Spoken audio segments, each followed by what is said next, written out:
Saya nak beritahu, Ha. saya dimarah oleh producer Ha. hanya kerana scene ini. Kenapa bang?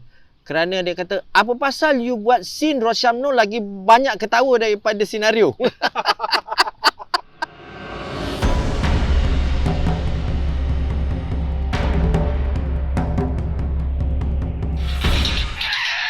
Ini senario XX. XX. Abang boleh pause kalau abang nak cakap, tak ada masalah. Okay. Ni masa ni pada saya tak ada orang sangka je. Okey, nak tanya apa soalan ni? Soalan dia. Okey, pertama sekali saya nak beritahu, Ha. saya dimarah oleh producer Ha. hanya kerana scene ini. Kenapa bang? Kerana dia kata, apa pasal you buat scene Rosyamno lagi banyak ketawa daripada senario?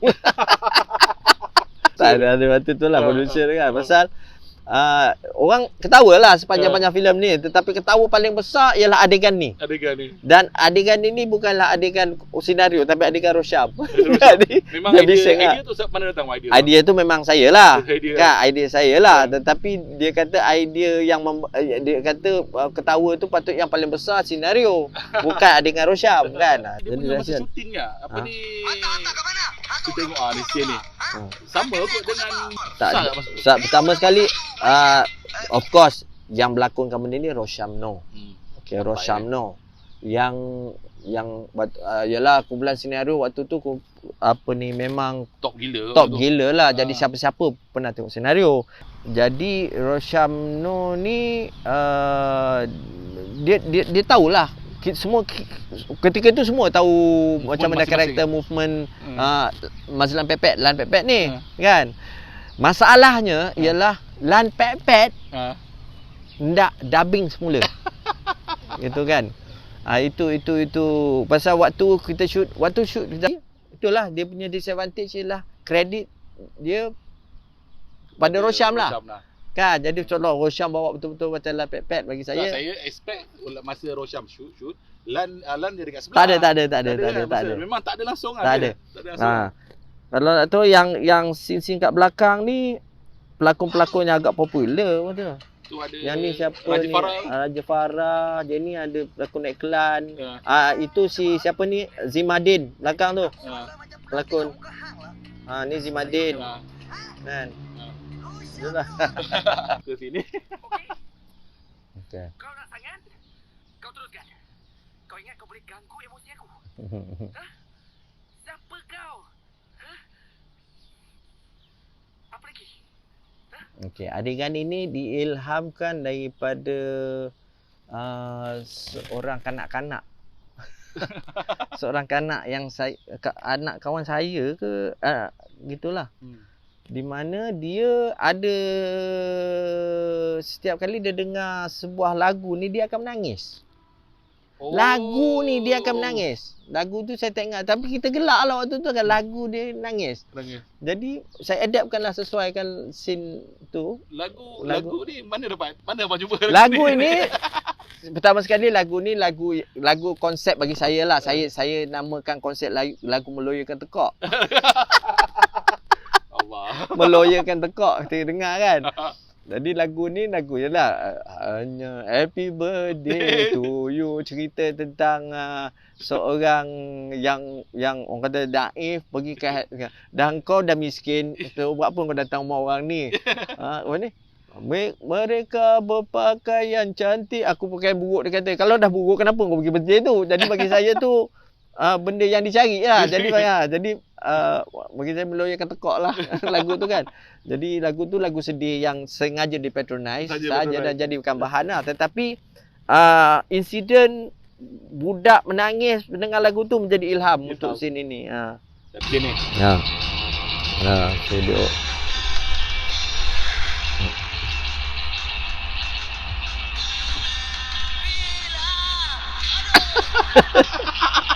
Mana dapat idea tu bang? First kali pasal Les Skinca tu. Macam mana abang boleh terfikir nak panggil dia orang untuk dia idea tu bukan original sangat lah. Kita kalau tengok satu ketika Something About Mary kan, kita ada kan. Cuma Yalah. Si kumpulan ni setiap kali dia masuk, dia jadi orang kata perantaraan antara scene tu kan. Jadi masalahnya scene ini scene kejar-mengejar. Tiba-tiba dia pun nak mencelak kat situ. Menyebuk lah bagi saya menyebuk, patut dilanggar kasih mati je kat situ je kan. Jadi ini merupakan idea kejutan lah. Saya bagi benda yang tak disangka lah kan. Orang kita dah tanam dalam tu, kita dah tanam dalam pemikiran ni, jadi merupakan penyambung pencerita kat tengah-tengah apa semua. Masalah ni dalam detik-detik semas pun kau nak melakukan benda sama, menyemak aku langgar aja. Senario lagi.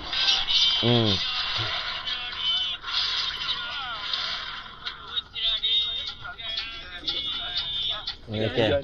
Tak apa.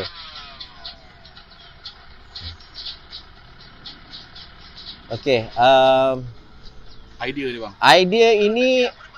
Idea ini saya tak nak ambil kredit sepenuhnya untuk idea ini. Saya waktu ni kita ada assign, kita upah stuntman lah. Stunt kan. Jadi mula-mula saya kata saya nak buat kereta ni jatuh dekat sungai apa semua kan. Pergi dekat producer, tak approve. Dia punya budget tak approve kan. Apa idea kita buat?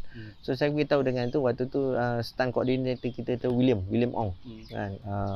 Dia ada, memang dia plan ada asal nak shoot dekat estate lah. Estate saya kata. Okey, sekarang ini saya kata apa ni, senario sama pelakon-pelakon ni sampai ke estate ni, pergi ke perkahwinan orang India, dan kemudian tu ada insiden kejar-mengejar kat situ kan. Jadi berdasarkan daripada bajet yang kita ada dan juga hari yang kita ada ini, saya suruh dia design kejar-mengejar, tetapi benda ni kena nampak epic ke celah-celah apa semua kan. Jadi yang sebenarnya melakukan banyak ada tu ialah William Ong sendirilah. Besar dia tahu stunt. Kalau saya minta kan nanti tak terbuat. Saya kata Cina. William Ong. So saya kata yang terjun dekat itu semua, kalau tengok betul-betul tu semua Cina lah. Walaupun India bawa dari Cina. Kan itu ironinya. Kan cerita Melayu bawa motor India, jatuh Cina. Jadi dia yang design kan. Dia yang design kan berdasarkan daripada orang kata perancangan asal. Yang kata kan. Jadi rekod senario lagi ni sebelum pecah. Bofis pegang senario lagi 3 tahun. Dia memang yang pecah lagi senario yang pecah dia tak lama, 2 tahun. Dia back to back saya buat senario.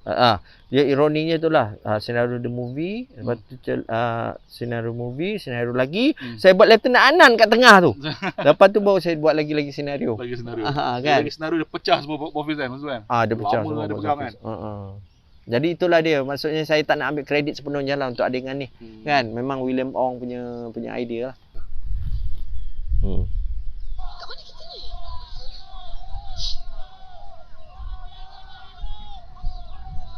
Ni saya cut sikit lah. So soalan bang. Watak Antua, kenapa Jaludin Hassan? Okey. Waktu itu filem ni tahun 90 tak 95 94 95 macam tu kan. Dan pelakon yang sedang meningkat naik hero tu, hero drama tu ialah Jaludin Hassan. Waktu tu saya panggil Bang Jalal. Kisah Jaludin Hassan ni saya melalui 3-4 peringkat. Saya panggil abang dia, abang Jalal. Lepas tu dia jadi Datuk, saya panggil Datuk Jalal. Sekarang saya panggil Uncle Jalal, Pakcik Jalal. Kan dia dah jadi pakcik. Pakcik saudara saya. Dia kahwin dengan mak saudara saya. Mak saudara isteri saya. Jadi waktu tu memang dia kata merupakan pelakon romantik. Ya betul. Yang itulah waktu zaman awal suka dia kan. Jadi maka tu saya nak waktu tu dia, agak susah nak dapatkan dia. Waktu dia tengah laku gila. Tetapi saya tahu dia dapat penampilan dia tu dengan macho dia ketika itulah. Kalau sekarang ni saya tak tahu Remy Ishak ke apa, tetapi saya rasa aura romantiknya sampai sekarang kot. Macam James Bond lah. dia macam Tapi dia background dia macam style Shakespeare sikit style cakap. Dia memang cakap macam tu. Oh ya ke? Oh. Aziz dah berapa lama sampai? Oh. Kan? Dia memang macam tu, dia macam tu, dia macam tu. Kan? Tu pasal waktu saya jemput panggil dia untuk berlakon untuk guest star lagi-lagi senario. Saya cakap kan lagi senario waktu scene apa dengan apa tu? mimpi tu kan. Mimpi Kan. Saya cakap tu dengan dia kata Bang Jalal bagikan saya satu lakonan yang meloyakan tekak. Kan dia romantik bagi perempuan tengok romantik lah bagi kita. Ya Allah loyan tekak aku kan. Jadi kemacuan dia tu yang saya nak capture dekat sini. Sampai sekarang. Jadi untuk tak silap Stan bukan dia tak lakukan. Dia cuma nak aura romantik je. Okay, next. Sambung lagi. Awak macho dia cakap. Aura. Watak Han Jebat dia ni memang pelakon silat kan? Dia ni memang apa nama dia? Allah tak ingat tu. Tengok kredit lah. Memang dia ni tu yang koreograf untuk silat ni memang dia yang buat. Dia yang buat kan? Dia yang aturkan koreograf silat. Kat sini. Dia memang juara silat betul? Yalah. Silat saya Zaman Imam Manan yang keris hitam bersuka emas kan dia pelakon kan tu. Dekat Kundo. Jadi dia yang susun semua silat ni. Lawan dia. Itu ada satu hal dia. Scene jap.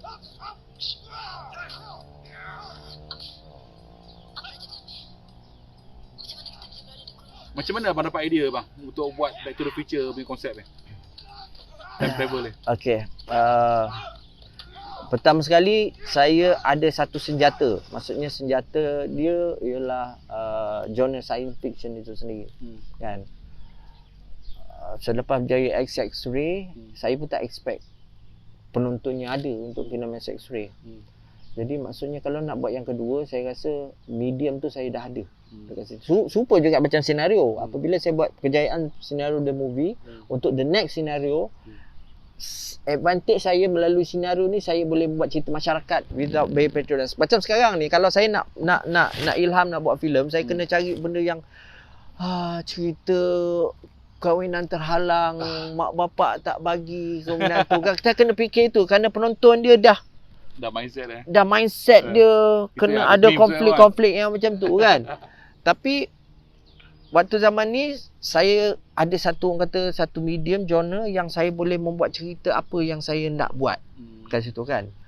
Waktu tu of course lah pada tahun 76 kita tahu sebelum 76 90 berapa tu kita tahu Back to the Future yang popular kan itu kan. Jadi 85 lepas tu Back to the Future tu jadi saya nak buat satu yang menariknya Back to the Future ialah melalui cerita-cerita sejarah hidup. Marty McFly tu dia boleh pusing-pusing cerita kan. Saya minat konsep tu. Dan at the same time saya minat sejarah. Kan. Dan ada juga beberapa question saya kata kenapa jadi macam ni? Kenapa jadi macam tu? Kenapa istana Mahligai terbakar? Kan? Macam mana Hang Jebat dan waktu tu zaman tu dah orang kata peranan Hang Jebat dan Hang Tuah tu masing-masing ada pro and cons kat situ. Jadi saya sukalah bermain dengan question-question ni lah. Kata saya letak kat sini. Tak ada isu bang. Macam dalam tu Watak Amir dia persoalkan Hang Tuah, Hang Jebat ni dia pengasas demokrasi. Tak ada isu ke? Daripada segi politikal ke, macam seolah-olah mempersoalkan sistem beraja. Tak, itu pendapat tu. Saya kata pendapat. Itu pendapat. Tu pasal waktu yang kata tentang Ayub, karakter Ayub dalam itu, kenapa kita nak bunuh Ayub sedangkan dia cuma bagi pendapat. Kan? Jadi bagi saya, siapa-siapa boleh bagi pendapat. Kan? Jadi waktu ketika itulah memang orang tak persoalkan. Kerana kita bagi pendapat tak semestinya kita betul, tak semestinya kita betul ataupun salah. Kan? Tetapi kita mesti memberi ruang untuk orang bagi pendapat. Third last. Tak apalah kita react dulu. Intro X-Ray 1. Bagi saya lah intro dalam mana-mana filem Melayu yang paling memorable sekali. Music, title dengan masuk tu bang. Okay bang, pause tu bang. Idea tu bang. Siapa punya idea yang buat opening sequence macam ni? Meteorite masuk macam tu. Dia bukan idea lah, ilham Ilham datang daripada mana kan. Dia punya roh tu datang daripada mana. Itulah. kita flashback sikit pada tahun 1978. Oh, lama. 78. Apabila sebuah filem yang digebar-geburkan akan menjadi itu datang ke Malaysia, iaitu Star Wars. Star Wars. Saya ni memang minat tengok wayang daripada dulu. Memang sampai sekarang ni kalau orang kenal saya tu dia minat Batman ke apa, saya memang hook pada filem-filem yang berbentuk Fantasi. fantasy, kerana saya minat medium efek itu semua dan penceritaan. Jadi pertama sekali apabila saya menonton filem Star Wars sekali, dia memberi sebelum itu Superman the movie. Christopher Reeve. sekali dan keluar ya, Superman title. dah keluar kan. Dia macam memberikan satu tendangan bagi saya. Dahsyat kan. Dan apabila Star Wars pula dia keluar mula-mula apa dah?